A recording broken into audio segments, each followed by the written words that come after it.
Nous revenons pour la suite et la fin avec nos experts Samir Ourosama, Guillaume Or et Prosper Agbokoulou. Aucune date n'a été annoncée pour la tenue des élections au Togo, mais elles se tiendront cette année, avait affirmé le président Faure Gnassingbé. C'était le 31 décembre.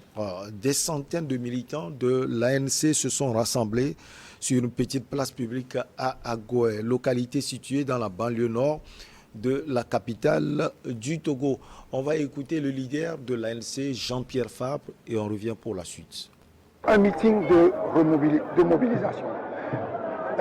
Vous avez dû constater que nous avons appelé également à aller s'inscrire sur les listes électorales lorsque le recensement sera lancé. C'est très important parce que nous avons appelé avant à ne pas aller s'inscrire. Beaucoup de nos électeurs ne sont pas inscrits. Donc il faut qu'ils aillent s'inscrire.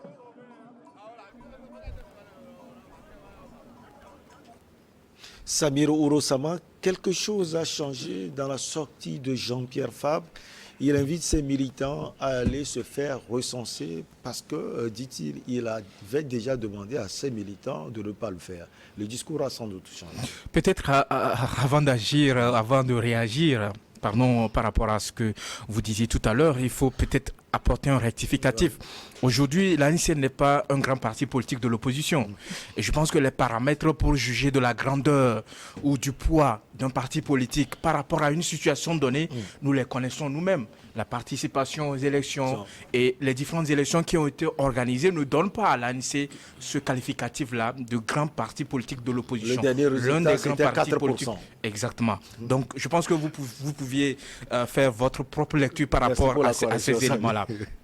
Par rapport à ce qu'il a dit, je me réjouis véritablement que les partis politiques de l'opposition, la dernière fois c'était le DMK qui avait organisé, la DMK autant pour moi qui avait organisé également un meeting, ça c'était à l'intérieur du pays. Aujourd'hui nous avons vu l'ANC qui organise un meeting à Agoignivé. Agoignivé ce n'est pas n'importe quelle localité également. Agoignivé c'est vraiment une grande agglomération qui fait partie aujourd'hui du Grand Lomé. Donc c'est une bonne chose et je me réjouis véritablement que les partis politiques de l'opposition puissent véritablement animer la scène publique aujourd'hui par ces différents meetings. Je ne sais pas ce qui a poussé M. Jean-Pierre Fabre à revenir sur cette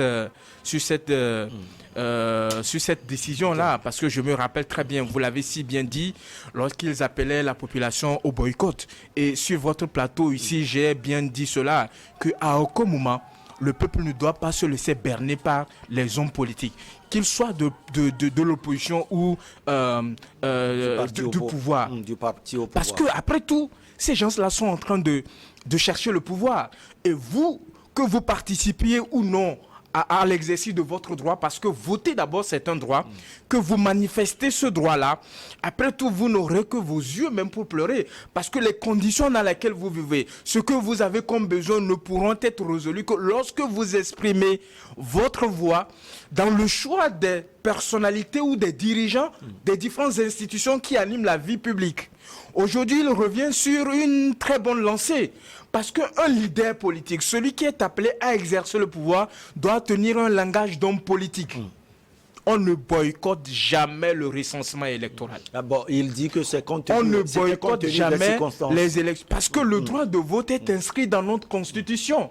Et quand on a l'ambition de revenir au pouvoir un jour, on ne doit pas tenir de tels propos qu'ils ont tenus par le passé. Il s'est rattrapé, c'est de bonne guerre. La population doit prendre acte de cette nouvelle posture de l'homme politique Jean-Pierre Fabre.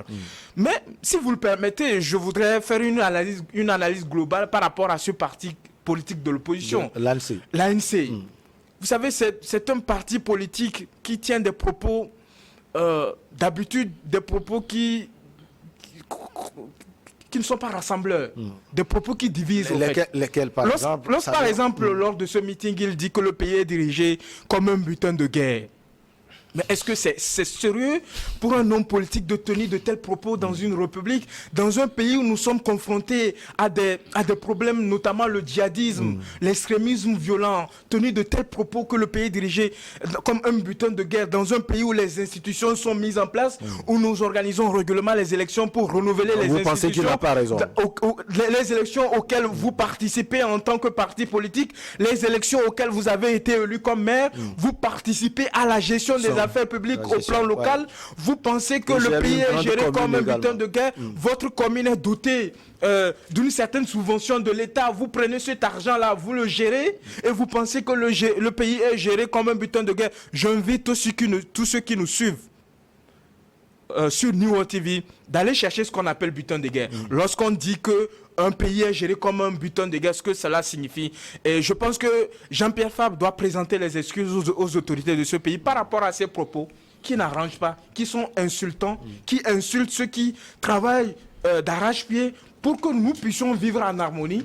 Parce que nous avons des divergences et c'est ça la construction d'un État démocratique. C'est de faire en sorte que nos divergences soient des points de convergence entre nous.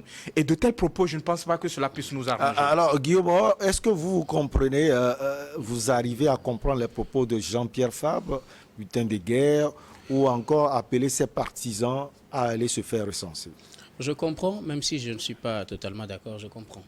Alors, bon, expliquez-nous. Comment vous comprenez, comment vous n'êtes pas... Je comprends à ma manière, parce que Jean-Pierre Fabre est un opposant. Et si nous voyons bien la politique telle qu'elle se déroule au Togo, vous êtes opposant du moment où vous critiquez le parti qui dirige le pays. Mais des critiques constructives, c'est ça le plus important. Qui fait l'opposant au Togo, en fait. Donc, il est dans sa posture d'opposant pour critiquer. Si Jean-Pierre Fabre vient dire que le pays est bien géré, en quoi cela fait-il de lui un opposant à la manière togolaise? C'est en ça que je le comprends. Maintenant, pour revenir en fait au sujet, cette sortie de cette mobilisation de l'ANC, je crois que c'est une bonne chose. C'est une bonne chose d'ailleurs pour tous les partis d'aller sur le terrain, de mobiliser les gens.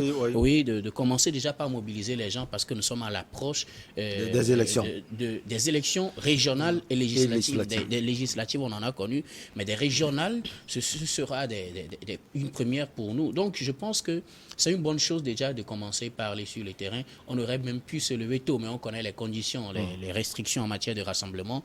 Mais c'est un peu dommage. Ce sont des restrictions qui sont liées à quelque chose? Oui, c'est ce que je dis. C'est un peu dommage qu'on soit toujours dans la logique des rassemblements de masse, dans cette logique de communication de masse, où on veut forcément aller à la rencontre physique des gens, alors qu'on a d'autres canaux pour pouvoir communiquer avec les populations depuis 2020.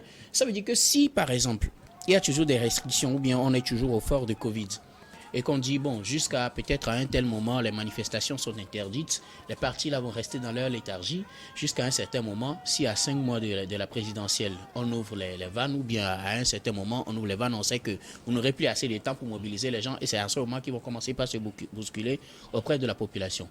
Au même moment, vous allez voir le parti au pouvoir ou les membres du gouvernement qui sont proches de la population, même si ce n'est pas physiquement, à travers les médias, à travers les réseaux sociaux, il y a de nouveaux canaux pour communiquer. Ce que moi je déplore généralement de l'opposition ou de certains partis de l'opposition, c'est cette tendance-là à vouloir ne faire que du classique de l'ancien, ce qu'on connaît depuis les indépendances. C'est-à-dire on attend jusqu'à un certain moment, quand on est à l'approche d'une période électorale, on va à la rencontre des populations, on leur dit des choses.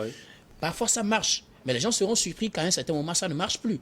Parce que les gens sont maintenant ouverts sur le monde et sont confrontés à d'autres réalités. Il y a d'autres personnes qui utilisent ces canaux pour communiquer, pour remplir les casiers vides que vous avez laissés. Et quand vous attendez les derniers moments pour venir faire des rencontres physiques, des fois, ça ne produira pas les résultats que vous attendez. Mais ça il revient au service de communication des différents partis politiques de voir comment gérer ça. Ce qui me réjouit, c'est que ces partis ont commencé par retourner sur le terrain. C'est une bonne chose. Les gens sont quand même sortis, Prosper Agboklo. On a vu un peu de mobilisation. On peut comprendre parce que ça fait à peu près 2 ans que les manifestations étaient interdites. Oui, vous savez, l'ANC, c'est pratiquement un parti politique, même s'il est récent, traditionnel. Je pensais que vous alliez dire moribond. Non, traditionnel. Bon, traditionnel. On a du respect pour les politiciens. C'est cela. Il incarne pratiquement l'ancien. L'UFC existe quand même, mais les gens voient à travers l'ANC plus que l'UFC. les abonnés. C'est le parti d'abonnés que les gens pensent. Bon, on a cette posture-là et les gens ont juré toute leur vie qu'ils y seront, quelles que soient les circonstances. Ouais. Donc vous allez Ouais, voir c'est que... ça aussi la particularité. Voilà, donc il y a le nationalisme qui habite les gens, qui pensent qu'ils sont victimes de quelque chose. Donc il faut le réparer par rapport à l'ANC. C'est là seulement que les gens savent. Donc quelles que soient les circonstances, l'ANC reste quand même un parti reconnu et auquel les gens s'identifient. Et c'est ce qui prouve cette mobilisation-là. Et surtout, comme mes devanciers l'ont dit, il y a eu beaucoup de restrictions au niveau sanitaire avec Covid, tout ce qui s'est passé. Donc, la posture des meetings était complètement abandonnée, bloquée. Bon, maintenant, il y a une ouverture. Les partis politiques ont commencé par sortir. Bon, l'ANC... comme Guillaume l'a dit, est dans sa posture d'opposant, quelle que soit la place. Ce que le pouvoir fait. Voilà, même quelle que soit la place qu'occupe son leader aujourd'hui, il se sent toujours opposant et il est en train de gouverner en opposant, tout en respectant les lois de la République, enfin, du parti au pouvoir, c'est ça. Donc, on ne peut rien dire. Ils sont dans leur posture. Ils ne viendront pas ici pour dire que oui, le parti au pouvoir a fait bien. Non, bon, en cela, les gens ne vont pas. Et puis, on va les taxer d'aller à la table. Donc, comme d'habitude. Comme d'habitude. Donc, je crois que c'est cela. Mais maintenant, il va falloir que, dans leur plan d'action, qu'ils définissent réellement comment on appelle le contenu, voilà, le projet de société, le contenu de leur projet pour que les gens sachent là où il faut aller. Mais notre problème ici, c'est que on est un peu profane à la chose, c'est-à-dire que on suit plus les hommes, mais pas les idées. Voilà, vous voyez à peu près, c'est ça notre problème. C'est-à-dire qu'il y a des gens qui sont inconditionnels. Quand vous dites Jean-Pierre Fabre, excusez-moi, il y a parfois, c'est ça ou rien. Parfois, vous sortez, on sort des émissions où les gens vous attendent au balcon, dans la rue, pour en découdre avec vous parce que vous auriez dit quelque chose le concernant. Vous voyez à peu près. Donc, il incarne un certain nombre donc, de mythes qui fait que de lui, quand il sort, les gens se disent, il dit la vérité. Mais en tant que tel, les politiciens n'ont jamais dit la vérité. Les politiciens sont comme ça et ils savent comment haranguer les foules pour pouvoir tirer profit donc de ce qu'ils sont en train de faire. Il n'y a que le peuple, le bas peuple qui est profane, qui ne comprend pas suffisamment les choses. Donc, Jean-Pierre Fabre et son parti veulent tout simplement faire comprendre à la population qu'il existe. Maintenant, s'il a ravalé qu'on appelle la salive de 2017-18 où ils ont demandé carrément aux gens de boycotter, de tout boycotter. Le recensement, c'est là où je me suis dit mais quelque part ils se sont tués. Et aujourd'hui, pour refaire surface, c'est vrai, regardez maintenant l'Assemblée nationale. Elle est comment? La question, tout le monde dit qu'elle est des opposants. Non, il y a aussi des opposants. Qu'il y a des opposants qui sont, comme en France on le disait à l'époque, il y a la gauche et la droite, mais il y a les centristes. Et les centristes, on les appelle les centristes de droite et les centristes de gauche, alors que le centre, le fait normalement, est neutre. Donc je me dis quelque part que c'est des opposants du parti au pouvoir qui... Donc, ceux qui n'ont pas participé aux élections, ce sont eux les vrais opposants selon vous? Bon, est-ce que moi je peux le définir parce que je ne suis pas dans la carrure d'un opposant, je ne suis pas au parti, je ne suis pas au pouvoir également pour savoir ce qui se passe et ici aussi également. Donc je dis quelque part que l'Afrique doit se réveiller et savoir réellement ce qu'il cherche, qu'elle cherche. Sinon, on en sera là à faire de la politique politicienne sans jamais avancer. Et ça, je crois, c'est le recul on sera toujours le dernier des continents. Et ce sont sans doute certains qui sont derrière. Ah oui, Samy forcément. Ouro-Sama, Jean-Pierre Fabre a plus dénoncé. Il dit le mal absolu de notre pays, c'est l'impunité. Il veut sans doute faire référence à ce rapport, le rapport sur la gestion de Covid-19 dans notre pays. À ce niveau aussi, vous avez sans doute des choses... Moi, je voudrais Allez, dire. apporter quelques précisions par rapport à ce que le doyen dit. L'ANC n'a qu'un seul projet politique, c'est de chasser les Nyasingbe du pouvoir. Et il ne rate aucune occasion pour le rappeler. Il a rappelé si bien la dernière fois qu'il faudrait chasser ces Nyasingbe qui sont au pouvoir depuis 50 ans, plus de 50 ans comme il l'a dit. Mais c'est ahurissant de voir des gens Est-ce que qui... ce sont des Nyasingbe ou bien c'est le régime qui le vise? C'est ahurissant de voir des gens qui veulent un jour accéder à ce stade-là en termes de gestion des affaires publiques. Il ne faut pas tenir des propos comme ça. Il faut tenir des propos qui rassemblent. Mais tout à l'heure, il a parlé de... Jean-Pierre ne peut que dire ça, ne peut que critiquer. Mais on a connu des oppositions beaucoup plus... comment je peux dire ça? Beaucoup plus modérées. Non, pas modérées, mais beaucoup plus éloquents. Beaucoup plus éloquent dans les propos. Il faut être une opposition constructive. Aujourd'hui, nous avons une charte politique, une charte des partis politiques qui a été révisée. Donc, nous ne pouvons pas permettre à ce que les gens tiennent des propos comme ça, qui ne sont pas des critiques qui construisent, qui améliorent ce que nous avons déjà. Parce qu'à côté de ce que vous critiquez, il faudrait que vous proposiez quelque chose.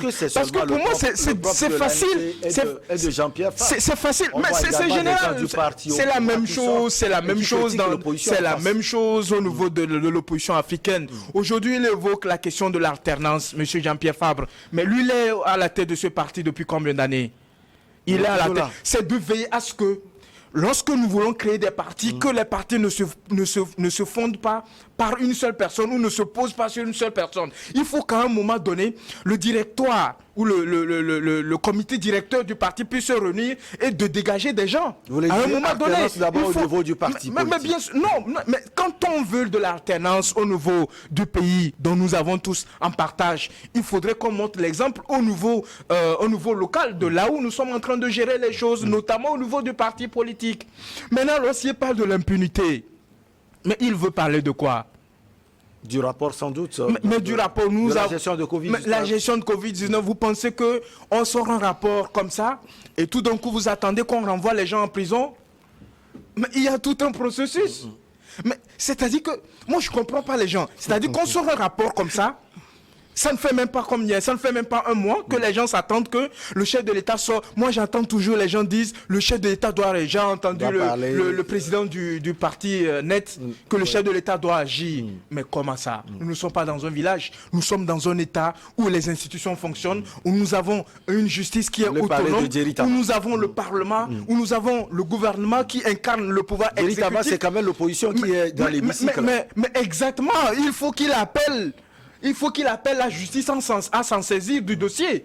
Moi, je ne comprends pas. Pour un petit truc, il faut saisir le chef de l'État. Attention, nous ne sommes pas dans un village. Le chef de l'État incarne une autorité. La justice incarne également un pouvoir. Donc, dans ce cadre précis, non, ce n'est pas que le chef de l'État ne doit pas parler. Dans ce cadre précis, dont l'étude a été commanditée par un gouvernement, dans le gouvernement, nous avons un répondant lorsqu'il s'agit de ces questions-là de poursuite. Nous avons un procureur de la République qui peut décider de poursuivre ou pas une telle personne ou telle autre dans une affaire. Donc nous avons des institutions, nous avons des mécanismes qui permettent à ce que lorsque nous nous retrouvons dans de telles situations, si les faits sont avérés, parce que c'est ça le plus important, il faut avoir les preuves d'abord pour voir si on peut poursuivre quelqu'un ou pas. On va voir les gens qui ont géré les ressources. Vous avez raison, parce que quand on suit le ministre Ayowada, il tient compte, il nous invite à tenir compte plus, j'allais dire, des conclusions du rapport. Et quand on voit les conclusions, on parle un peu d'irrégularité, mais pas trop de... Non, mais attention, la question de passation des marchés publics, ou je dirais, la question de la passation dans le domaine de la commande publique obéit à un certain nombre de principes, à un certain nombre de règles. Nous avons les tests aujourd'hui, nous avons une loi qui régit la passation des marchés publics, nous avons un texte qui régit la passation des contrats de partenariat public-privé, et on sait qu'en matière d'urgence, comme ce fut le cas en termes de... C'est la raison évoquée. C'est la raison évoquée. Mais l'urgence également obéit à un certain nombre d'éléments, un certain nombre de critères. On ne peut pas justifier à ce que, parce qu'on est dans l'urgence, qu'on passe un marché comme ça, dans le vide. Parce que nous avons au Togo une institution qui doit donner son accord lorsqu'on veut passer. On l'appelle la Direction nationale du contrôle de la commande publique. Avant, c'était le contrôle des marchés publics, la Direction nationale DNCCP. Nous avons une structure comme ça qui donne son accord par rapport aux éléments mis en avant par l'organisme, la structure, l'institution, avant de passer le marché. Moi, ce que je voudrais dire pour finir sur ce dossier, c'est que lorsque nous constatons des irrégularités, ce n'est pas au chef de l'État de poursuivre qui que ce soit. Nous avons les institutions, et quand les institutions jugeront nécessaire par rapport aux éléments qu'ils ont en leur possession de poursuivre X ou Y, ils le feront le moment venu. Que les gens arrêtent pour tout petit truc, dans tout dossier, d'appeler le nom du chef de l'État. Le Togo n'est pas dirigé que par le chef de l'État. Nous avons un gouvernement, nous avons une assemblée nationale, et nous avons le pouvoir judiciaire, et le gouvernement fait souvent des sorties. Et nous devons les encourager à faire de plus en plus mieux pour que nous puissions améliorer notre vie commune. Alors, chers tous, je me réjouis car le pouvoir en place nous a plusieurs fois empêchés de nous rassembler. Nous devons nous réveiller car ce pays est mal gouverné, à critiquer Quevi Ayele. Les rassemblements de l'opposition sont rares. Ces manifestations sont souvent interdites depuis mars 2020, après la découverte du premier cas de Covid-19 dans notre pays. Alors c'est le grand retour pour l'ANC. Quand on dit Jean-Pierre Fabre plutôt parle de l'impunité également, Guillaume Or. Oui, je voulais justement rebondir sur cette affaire-là. Moi, je pense que je vais rejoindre Samir un peu quelque part pour dire que dans ce genre de situation, il faut laisser les institutions faire leur travail, mais n'empêche pas que les gens puissent appeler aussi ces institutions à réagir. Moi, je pense que dans tous les cas, chacun est libre d'appeler telle institution à réagir. Là, vous jouez le juste milieu. Oui, je pense qu'on ne doit pas critiquer aussi les gens parce qu'il faut les critiquer, parce qu'ils ont appelé le chef de l'État à réagir. Dans d'autres pays, les gens réagissent face à ce genre de situation en attendant de voir clair. Donc, ce n'est pas une mauvaise chose en soi, mais je pense qu'on a encore beaucoup de temps. Le rapport vient de sortir. On va voir ce que la suite peut donner. Maintenant, je voulais revenir aussi à un aspect abordé par Samir par rapport à la posture de Jean-Pierre Fabre. Je voulais rappeler qu'un parti politique, la première ambition d'un parti politique, c'est de prendre le pouvoir et d'exercer le pouvoir. Et donc, ce n'est pas une mauvaise chose en soi qu'on veuille chasser ceux qui sont au pouvoir, pourvu que ce soit pas la bonne voie. C'est tout. Si on veut que ceux qui sont au pouvoir partent, je ne vois pas où est le mal si Jean-Pierre Fabre veut que, par exemple, Faure Gnassingbé quitte le pouvoir. Est-ce que ce n'est pas le discours tenu quand il dit, par exemple, l'objectif c'est de chasser les Gnassingbé? Oui, chasser comment? C'est ça en fait. C'est ça en fait. Quand on parle de régime, on peut comprendre. Mais lui, il propose quoi finalement? Attendez. Il propose quoi à l'affaire? Non, laissez-moi. C'est pas le nom qui est le problème là-bas. Il faut chasser les Gnassingbé. Il faut comprendre le contexte togolais. Les Gnassingbé sont au pouvoir depuis un certain nombre d'années. Et donc, quand vous voyez les discours politiques au Togo, on désigne le pouvoir par les Gnassingbé. Donc, je pense que dans cette logique, si Jean-Pierre Fabre de chasser les Gnassingbé, ce n'est pas, à mon sens, il ne fait pas allusion au fait qu'il fait allusion à Faure, parce que c'est lui, le Gnassingbé, qui est au pouvoir. Mais comme je l'ai dit, il est de la prérogative d'un parti d'opposition de chercher à faire partie celui qui est au pouvoir pour prendre sa place. Et donc, quand quelqu'un aussi viendra dans la posture de Jean-Pierre Fabre, il pourra dire, on va tout faire pour changer. Si Fabre vient et qu'après Fabre, il y a un autre Fabre qui vient, on pourra dire, on va chasser les Fabres. Ça, je ne sais pas trop. Mais je pense que demander à ce que celui qui est au pouvoir parte, ce n'est pas une mauvaise chose en soi. Pourvu que ce soit par des moyens légaux. C'est juste ça. S'il n'a pas ajouté qu'il faut le faire par la force, qu'il faut le faire par ceci, je ne pense pas. Et puis, dans cette situation où le monsieur allait mobiliser les gens, les inviter à aller s'inscrire sur les listes, je pense qu'il est dans la logique des élections. Donc, je pense que là, il n'y a pas de problème. Il ne faut pas qu'on dramatise aussi sur certaines situations. Le monsieur, il est dans tout son droit de dire maintenant, les mots qu'il choisit, ça, c'est le discours typique de l'ANC. Ça, il faut savoir que l'ANC aussi a sa manière de faire ses discours politiques. Ça, ceux qui observent bien la scène politique, ils voient comment les thèmes que Jean-Pierre Jean-Pierre Fabre emploie quand il veut parler de la situation au Togo. Il est normal que Jean-Pierre Fabre parle du pays qui est géré comme un butin de guerre. Ça, c'est typiquement l'ANC. Donc, moi, je pense que quand on veut aussi prendre les choses mot à mot, on risque de peut-être les sortir de leur contexte. Maintenant, il mobilise les gens pour les élections. C'est bien qu'il ait appris de la situation des législatives de 2018. On dit seuls les imbéciles ne changent pas. S'il a changé, s'il a appris une leçon, c'est tant mieux. Maintenant, il faudrait que la population comprenne qu'à chaque fois qu'on évolue, il faudrait s'arrêter à un certain moment pour faire le bilan. Cette action que nous avons menée, quels sont les avantages que ça nous a donné, en quoi nous avons perdu, et pour que prochainement, si quelqu'un vient nous dire, bon, il faut aller aux élections, il faut y boycotter, quand même qu'on ajoute notre manière personnelle d'analyser les choses pour ne pas seulement suivre les gens. Parce que comme le confrère l'a dit, en Afrique ou au Togo particulièrement, on n'a pas d'idéologie politique. On suit les individus, ce qui fait que quand un monsieur, aujourd'hui, il vient dire ceci, on est d'accord, demain, il va dans l'autre, quand il lui dit, il y a des gens qui vont le suivre. Et c'est la faute aux partis politiques, si nous sommes arrivés à cette situation. Tous les partis politiques dans leur ensemble. Oui, c'est ce que j'ai dit, c'est la faute aux partis politiques. Parce que l'une des missions des partis politiques, c'est de pouvoir éduquer la population. Voilà, justement. C'est cela. Ce travail, je crois que tous les partis doivent le faire pour qu'on puisse aller vraiment vers cet idéal. Mais pour le moment, la situation les arrange puisqu'il y a des gens qui ont une certaine renommée et qui utilisent cette renommée-là pour avoir quelques individus, bien des gens autour d'eux, donc ça les arrange. Si on veut suivre des idéologies, vous allez voir qu'il y a plusieurs partis qui ne vont pas exister, clairement. Alors, Prosper Agbokoulou, pour chuter, on voit que la bataille à venir sera un peu plus intéressante. On voit les partis d'opposition qui sont déjà dans l'hémicycle, qui sont partout, le PDP, il y a le NET également, l'UFC par le truchement de Sénat Lipu, qui passe souvent par ici et qui dit que l'UFC est toujours sur le terrain. Maintenant, on voit ces partis politiques, la DMK par exemple, c'est un regroupement de partis politiques. On voit l'ANC également, ça va être intéressant. Oui, sauf que ils ont mis du temps à se faire recenser de nouveau. Ils ont mis du temps parce que le landerneau politique est un espace qu'il faut occuper, je dirais, constamment. Et quand le discours passe, ce sont des discours qui sont conceptualisés et qui sont acceptés par un certain nombre donc, de partisans. Qui reste maintenant, depuis 2018, l'ANC, le CAR, ces partis d'opposition traditionnels que nous connaissions et qui faisaient dans la part belle, à l'époque, sont coupés donc des réalités du moment. Et on voit plus les jeunes, voilà. Le PDP, le NET. Voilà, c'est ça, ce qui fait que les gens les taxent d'être inféodés. Ces partis que nous venons de citer, inféodés au parti au pouvoir. C'est ce que beaucoup pensent.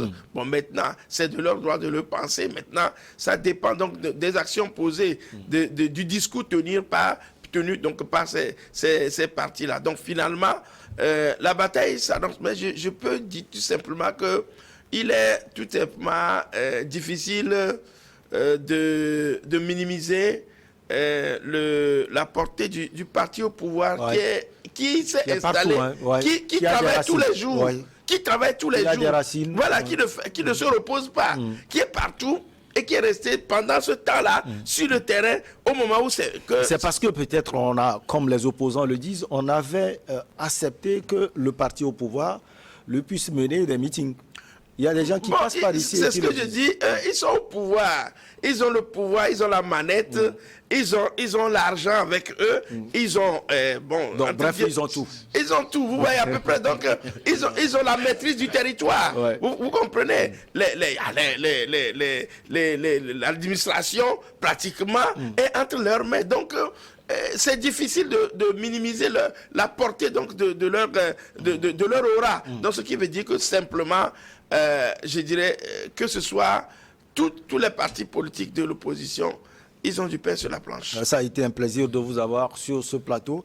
Infini merci à vous. Le temps est malheureusement contre nous. C'est que Samir a beaucoup de choses à encore ajouter. Prosper, merci à vous. Prosper Agbokoulou, vous êtes journaliste et analyste politique. Merci également à vous. Guillaume Or, vous êtes également journaliste et analyste politique. Merci à Samir Ouro-Sama, juriste, vous êtes également défenseur des droits humains. On dit également merci à nos chers amis toujours câblés. On se retrouve très prochainement, toujours avec le même plaisir. Bonne semaine à tout le monde.